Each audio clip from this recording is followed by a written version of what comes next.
আসসালামু আলাইকুম, কেমন আছেন সবাই? আশা করি সবাই ভালো আছেন। আলহামদুলিল্লাহ আমিও ভালো আছি। তো আজকে আপনাদেরকে দেখাবো চিকেন ফ্রাই সবজি দিয়ে। তো চিকেনগুলোকে প্রথমে আমি এইভাবে স্ম্যাশ বা থেতলে নিলাম।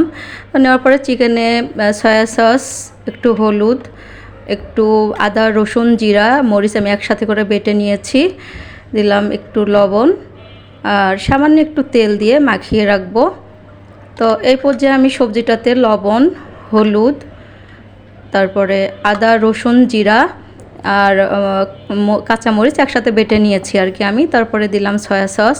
তো ক্যাপসিকাম আমি নিয়েছি, বিটরুট, তারপরে নিয়েছি গাজর আর নিয়েছি সিদ্ধ বাঁধাকপি। বাঁধাকপিটা সিদ্ধ করে নেওয়ার কারণ এটা বাজে একটা স্মেল আছে, এই জন্যে।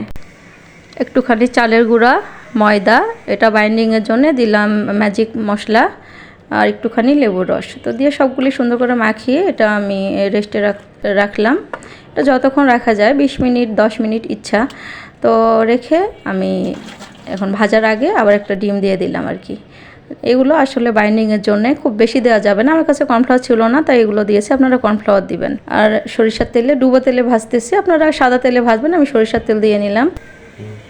সবজি খুব বেশি সবজি দেবেন না, পাতলা করে দেবেন যাতে চিকেনটা সুন্দর মতো ভিতরে সিদ্ধ হয়।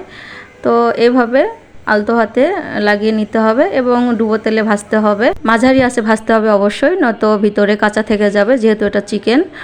তো ভাজা হয়ে গেলে এইভাবে পরিবেশন করলাম।